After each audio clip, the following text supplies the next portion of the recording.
What's good, everybody? This is NYG22 bringing you Unpopular Opinion Sports. Let's get it.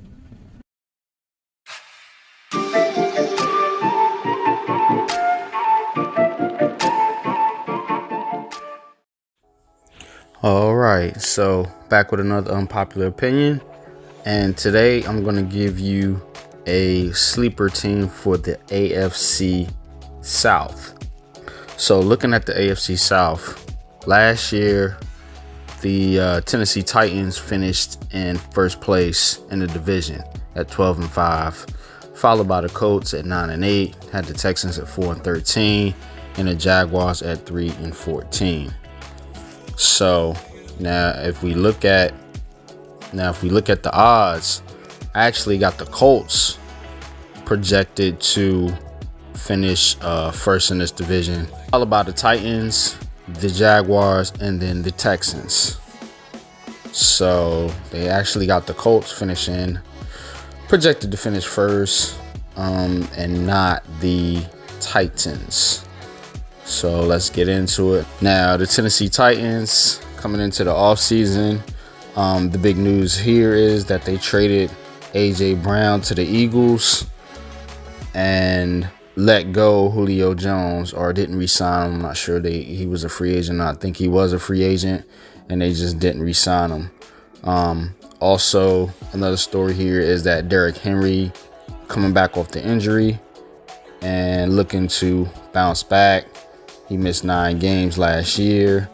So obviously Derrick Henry is pretty much their offense, because when he went out, they did not look very good at all, with Ryan Tannehill trying to basically carry the offense. Now, if we look at the Titans draft selections here, they actually had a pretty good draft.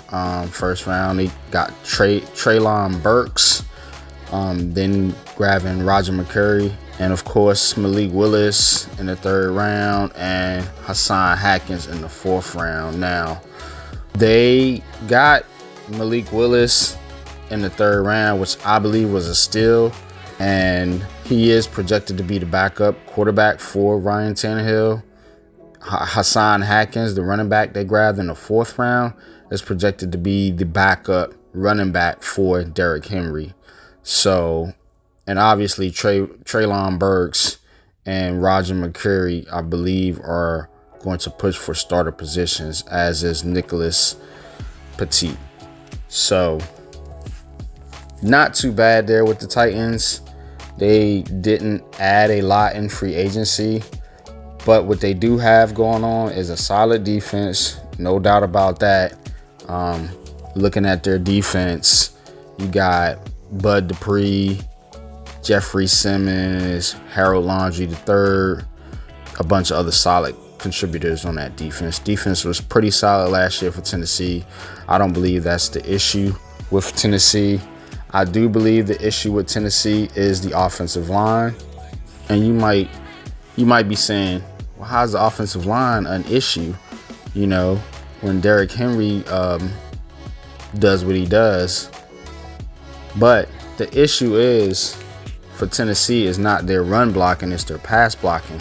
Now, PFF has them projected to be the 27th projected starting offensive line. Here you got Lawan Taylor, Jamarco Jones, Ben Jones, Nate Davis, and Dylan Redunce.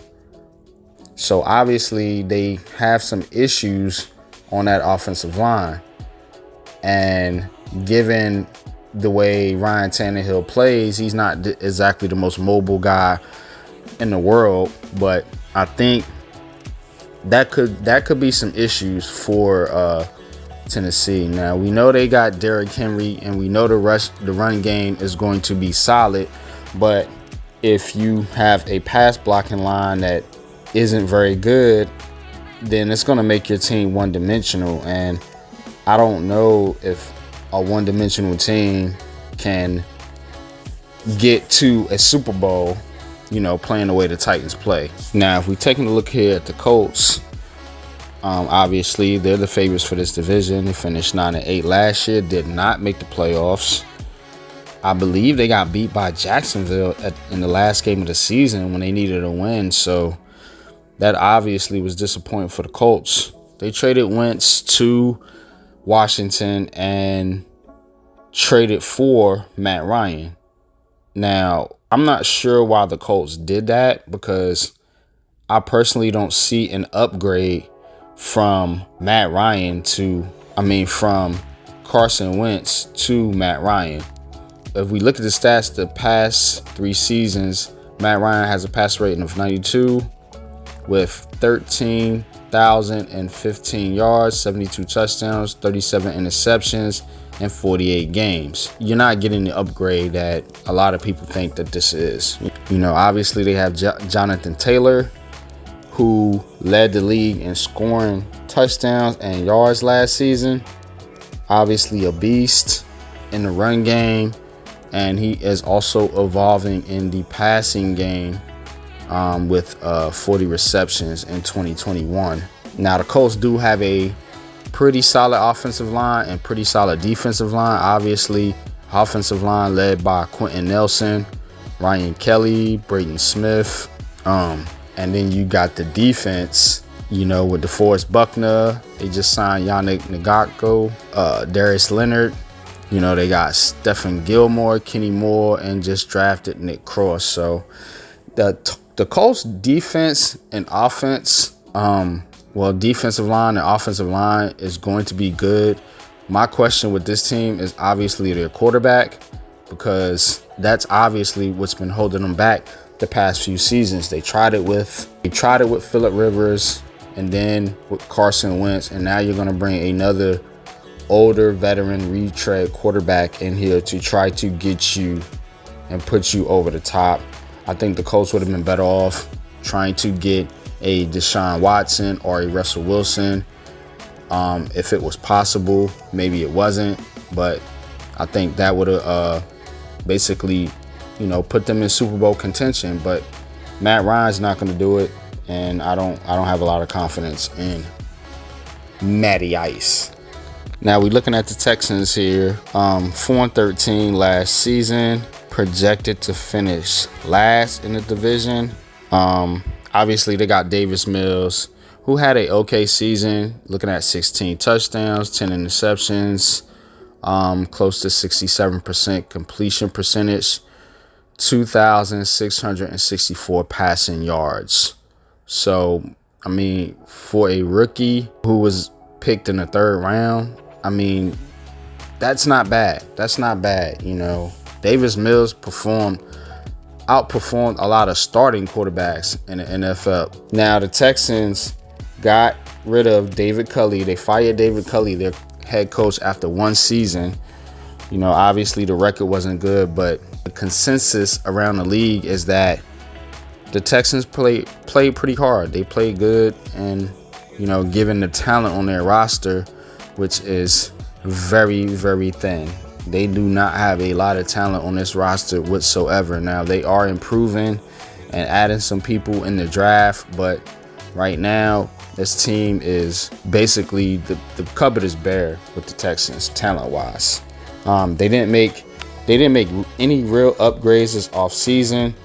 Now, they got rid of David Culley and replaced him with Lovie Smith, who was actually a defensive coordinator for that team last season, a defense which ranked 27th in the league last year. So I don't see why they got rid of David Culley or promote Lovie Smith. I don't get that with the Texans. Now, they did have a decent draft. They drafted Derek Stingley Jr. with the 3rd pick in the NFL draft. I would have went with Kayvon Thibodeau, but thankfully they didn't, because my New York Giants got him. They could have went with Sauce Gardner as well if they wanted a corner. The Jets took him. Now they got Kenyon Green at number 15, Jalen Petrie in the 2nd round, John Mechie the 3rd in the 2nd round, and then Christian Harris in the 3rd, and Dameon Pierce in the 4th. So overall, very good draft for the Texans. I question the 1st pick, not the player, but just who the choices that they had. Maybe they could have went with a better choice, but Not knocking Derek Stingley Jr. I think he's going to be a great cornerback if he can recover from the injury. So, but the Texans had a pretty good draft there. I'm not going to argue with that. But the thing is, I do not like the Davis Mills, Lovie Smith pairing. Lovie Smith, I believe, is more of a defensive guy. He did take the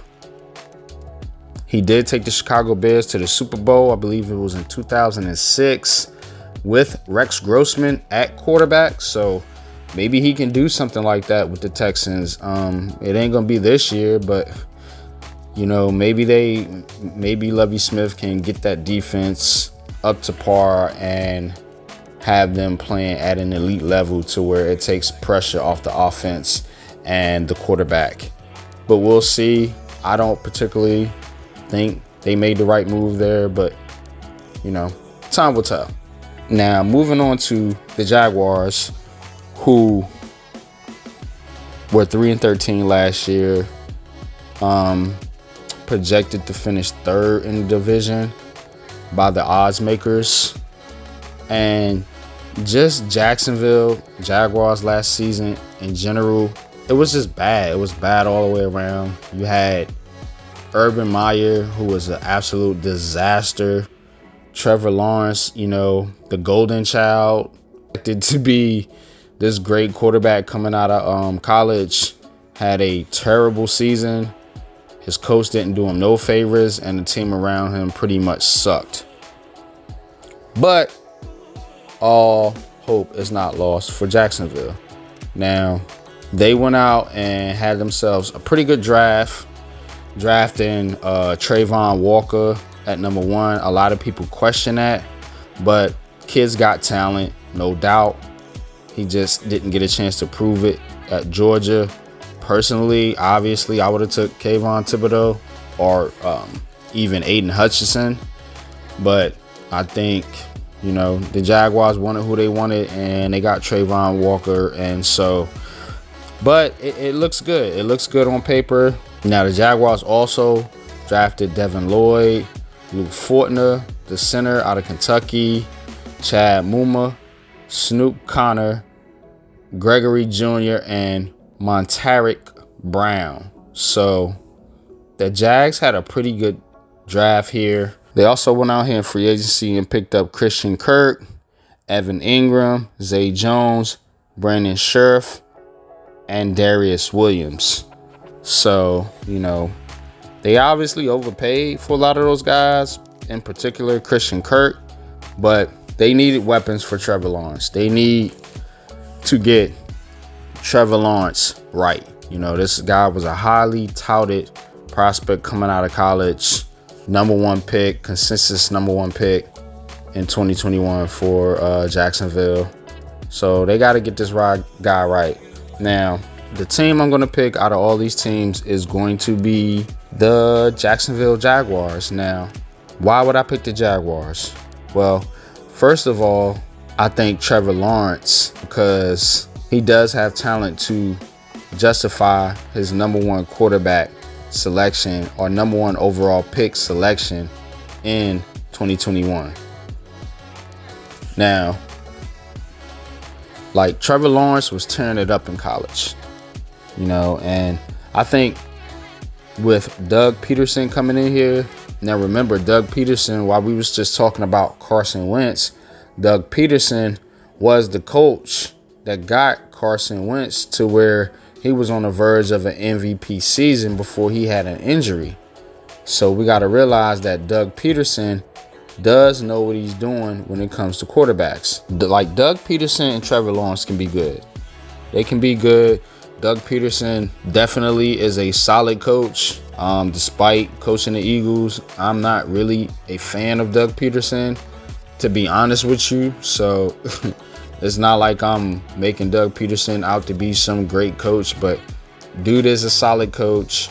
He did win a Super Bowl, and this is a young team, and a young team can definitely benefit from a veteran Super Bowl winning coach, especially a young quarterback. And the other reason is basically the Colts and Titans are beatable.